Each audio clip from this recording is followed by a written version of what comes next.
Hello, you absolute legends. Back in 2017, a speedrunner by the name of Lone Shark Joe submitted a speedrun of the NES game Ghosts and Goblins. It was a seemingly innocuous run. Ghosts and Goblins isn't exactly the most popular game to speedrun. The game only had 7 speedruns submitted, including Lone Shark Joe's, and the run was not a new world record either, being almost 2 full minutes behind first place. Almost a year later, his run still only had around 200 views. But this seemingly insignificant speedrun of a relatively unpopular NES game from 1985 would soon become a giant spectacle. In 2018, 9 months after submission, Lone Shark Joe released a YouTube video titled "My Obvious Fake Speedrun That Got Verified." While the original speedrun received hardly any attention, Lone Shark Joe's video publicizing the fact that the run was fake exploded, receiving over 2 million views. According to Joe, he submitted the fake speedrun in order to demonstrate how easy it is to get a fake run verified on speedrun.com. In his expose video, he argued that his run was so obviously fake that he was essentially doing the public a service by cheating and pointing a spotlight on just how lazy the moderators were. First of all, this run was made to show how easy it can be to fake a speedrun and will be deleted and removed from the leaderboards. Well, to be honest, I may be giving too much credit here. In his own words, it was just a strange experiment he wanted to do. I do not encourage faking speedruns at all. This is just a strange experiment I wanted to do.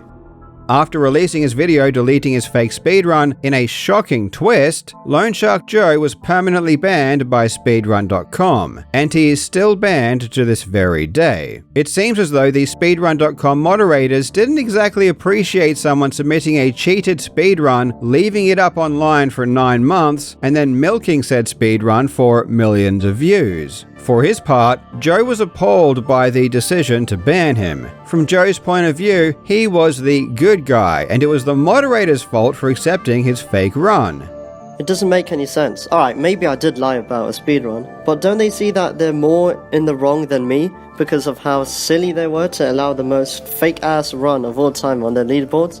Needless to say, there is a right way and a wrong way to go about things. And regardless of how much merit Lone Shark Joe's argument had that it was too easy to submit a fake speedrun, you shouldn't actually do it. Because if you do, you're probably going to get banned. Especially if you turn it into a huge public affair for clout. This was a very hard lesson for Joe to learn. And perhaps naively, I assumed it was a lesson that by this stage, everyone knew. But apparently, I was wrong, because it happened again. And this time it wasn't some random speedrunner on a hardly played game. This time, it was a world record holder and a veteran speedrunner who had been a valued member of a community for almost a decade. Oh boy, I really hope you enjoy. Now legends, a massive shout out to today's sponsor, Patrick Adair Designs. Patrick Adair Designs specialize in creating unique, stunning, handcrafted rings, pendants, and bracelets. Personally, I've never been interested in the type of jewelry you'll find at your local jewelry store, but when I browsed Patrick Adair Designs, I seriously wish I had more of them because they all just look so damn cool. They have a ton of unique designs, so you can really get something that is personally catered to your taste and style. You can choose the type of metal, you can choose the color and materials of the inlay, and each different material has its own meaning. I love darker and simpler tones, so the ring I designed reflects that, and obviously my wife is different, so she went for something brighter and more beautiful. If you have a spouse, a friend, a family member that you want to get a gift for, getting a set of rings is a beautiful idea. They even offer custom engravings. And most importantly, they are currently running a buy one get one free summer sale, so now is the time. Every ring comes with a lifetime warranty, and if you're unsure about the size, they'll even send you a free sizing kit before your ring is crafted. Just click my link in the description or scan the QR code on screen and shop today.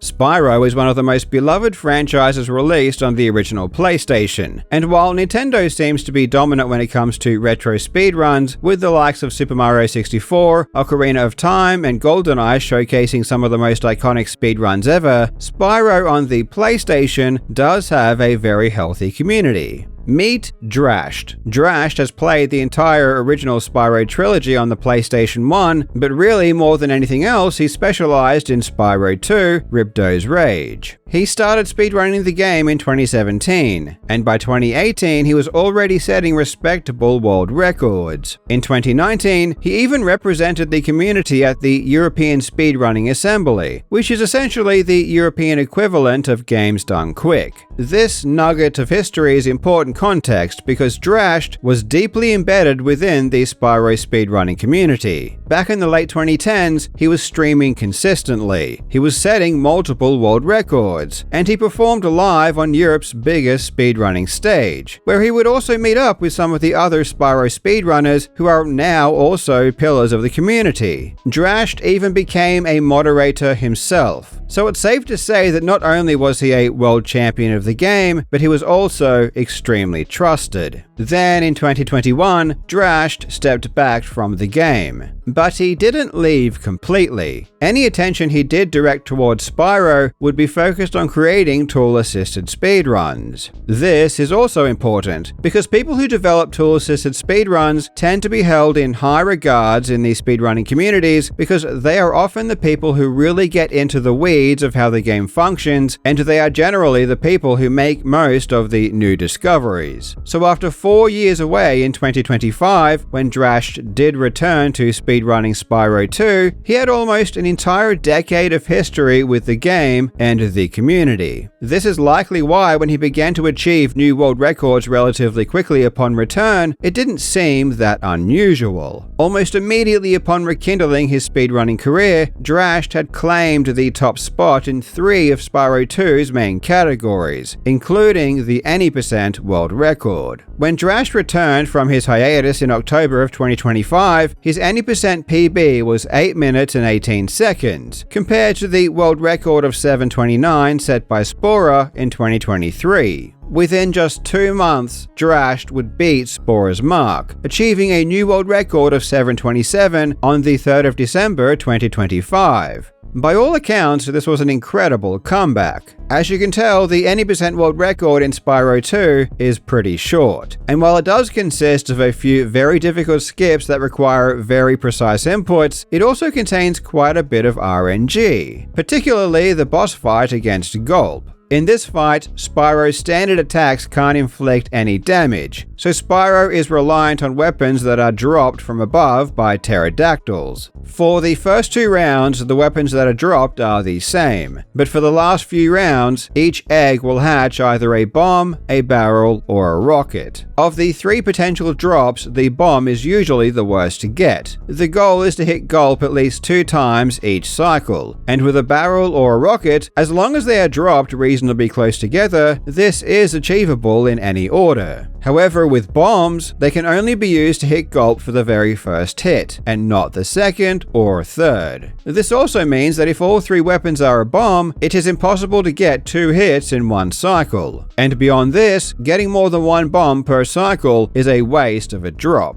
Damaging Gulp twice per cycle will allow the player to beat the fight in 5 cycles total, called a 5 cycle. But beyond just being able to win in 5 cycles, the speed at which the weapons drop and their location is also random. So the type of weapon, the speed at which it falls, and the location it falls are all random, resulting in a lottery. This fight is extremely RNG heavy, and notably, Drashed was getting particularly lucky. The full extent of just how lucky Drashed was getting wouldn't be realized until later. It wasn't until the runner Bluntbows tied Drasht's any percent world record in April 2026 that things escalated dramatically. Just 2 weeks after having his world record tied, Drashed would unleash a monster of a speedrun. He would claim to have beaten the any percent world record by 15 seconds, achieving a 7:12. One of the reasons this was so fast was because Drashed got extremely lucky in the Gulp fight. With the locations and selection of weapon drops, he was able to hit Gulp 3 times for the final 2 cycles, resulting in a 4-cycle fight. This is exceptionally rare, and had never been seen before in a world record run. The Gulp fight was so fast that it was 7 7 seconds faster than the previous record for fastest fight ever, and this is even including fights done in practice. Drash's new record was legitimately one of the greatest speedruns ever. The combination of luck and skill required to get a time like this is incredible, but unfortunately, it was completely fake.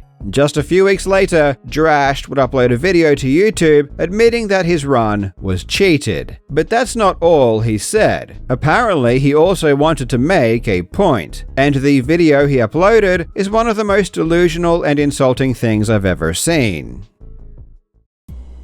The video was titled Authenticity in Speedrunning, and if you're wondering why I'm using past tense, it's because Drash has since completely wiped his entire YouTube channel, which we will get to shortly. For most of his video, Drash complains that it is too easy to cheat in speedrunning, and he seems to dislike the fact that people are allowed to compete on different platforms and use different controllers. The result is that PS2 runners now face unavoidable random time loss, and it's extremely difficult to be competitive on that hardware. If I'm playing on a PS2 with an official DualShock 2 controller, and I'm trying to pause buffer using that soft, spongy start button, I'm at a disadvantage compared to a modern controller with a crisp, tactile button. It is true that some platforms run faster than others because of different loading speeds, and it's also true that some newer or third-party controllers offer advantages over original hardware. But of course, this isn't new. This has been standard in speedrunning for decades. Almost every community that I know of allows third-party controllers to be used. This is extremely commonplace and nothing out of the ordinary. The conversation about platforms is a more nuanced one, and there is a genuine discussion to be had about how to manage games that can be played on a variety of different systems. Some communities, like Ocarina of Time, do allow you to submit runs playing on any platform, which has resulted in the leaderboard being completely dominated by Wii Virtual Console runs, even though, as far as I can remember, Ocarina of Time is supposed to be a Nintendo 64 title. Other games like Super Mario 64 split platforms into their own ranks, and some games like GoldenEye 007 and Perfect Dark have restricted competition on the official ranks to N64 only, which is my personal preference. But it needs to be stressed that just because I have a preference, that doesn't mean every community needs to bend over and fall in line to my demands. Every community is different, and if the community wants to allow different platforms, so be it. Drash also complains that it's too easy to cheat. He even demonstrates how easy it is to program predetermined inputs and play them on a real console, which would be undetectable just from gameplay footage alone. But again, this isn't some insightful revelation. There are plenty of games where you can absolutely cheat in a way that is not detectable. I've even said it before, I am certain that I could cheat a GoldenEye speedrun and it would never be uncovered. But there are reasons for this, and it's a bit more complicated than Drash makes it out to be. And this leads me to something Drash says in his video that shows just how out of touch he really is. He says this. About a month ago, I submitted a Spyro 2 any% speedrun in 7 minutes and 12 seconds. That run was fake, and it was accepted without hesitation. It validated my worst fear, that any run, no matter how illegitimate, can slip through the system, not just unnoticed, but celebrated. This is unbelievable, and this is the reason why I needed to explain Drash's history earlier in this video. Drash acts like it's some kind of sin that his world record was accepted and celebrated by his peers. You have got to be kidding me. Drash is a speedrunner that has been in the community for almost a decade. He has set multiple world records in the past. He has streamed the game for hundreds of hours. He used to be a moderator on the ranks. He ran the game live at TSA in front of tens of thousands of people. He has created impressive tool-assisted speedruns. He has met up in person with multiple other runners, including some of the current moderators. Of course, the community is going to trust him. He has systematically built up trust over the course of 8 years. This situation is less about a community failing to detect a fake speedrun, and much more about a respected speedrunner utterly and completely abusing the trust he had spent years building up. I can assure you that if it wasn't Drashed submitting this world record, if it was a new player or an unknown player, the community would not have been so willing to believe its legitimacy. I'm not sure exactly how it would have played out because I'm not in the Spyro community, but I would bet my life that the community and the moderators would have been asking serious questions and asking for serious evidence if the player was not already as established as Drashed. A recent example in the GoldenEye community was when a well-known player who had been in the community for over a decade submitted a new world record under a pseudonym. Under this fake persona, he submitted video proof of the new world record, and there was no obvious evidence that it was fake or cheated. But because this player was new, the moderation team immediately started an investigation. They requested a gameplay session with handcam, proving that this person could play the game up to the level required. They also asked many questions. They went to great lengths to make sure that this was a real person and not just an old account of an existing player. Many people from the community did not believe the time was real, because it is indeed true that it's possible to fake a speedrun in a way that isn't detectable, especially on this particular level. But when the speedrunner in question admitted to who he really was, the discussion immediately switched away from is this time real or fake, because now that we knew who it was, people were far less suspicious. Unless Drash's run was obviously fake just by looking at it, people were always going to accept it, because a lot of speedrunning is built upon a foundation of trust. The irony in all of this, however, is that while Drash makes it out as though his run easily slipped through the cracks and was immediately accepted, there were still people who started investigating it. And not only did this world record cause speculation of the run itself, but it inspired people to start digging into all of Drash's previous records. In what is now becoming somewhat of a meme, several players looked at the GOAT fight in all of Drash's runs after he had returned. They calculated the odds of him getting such favorable drops, and the odds were, let's just say, pretty low. When you pair that with the fact that Drashed already admitted to cheating his most recent world record, the chances of all of his modern runs being cheated as well increased dramatically. And perhaps that is why almost immediately after these players released their findings, Drashed scrubbed his YouTube channel and deleted all of his videos, which historically is as close to an admission that your runs are cheated as you're going to get without saying those exact words. If you want a full breakdown of the statistics and the investigation into Drash's recent runs, I recommend watching a video by Retro, who spearheaded the investigation. I will put a link to it in the description. But it's entirely possible that Drashed admitted his run was fake because he knew that it was going to be exposed anyway, because he knew that people were indeed suspicious before his video was even released, and claims that Drashed was cheating by modifying his game were already being thrown around. At the very end of Drash's video, where he admits that his latest world record was fake, he displays this message on screen, saying, "If the validity of any of my other runs are now in doubt, I'll happily remove them if instructed by leaderboard moderators." This message right here is why I called his video delusional, and it's why I opened the video with the story of Lone Shark Joe.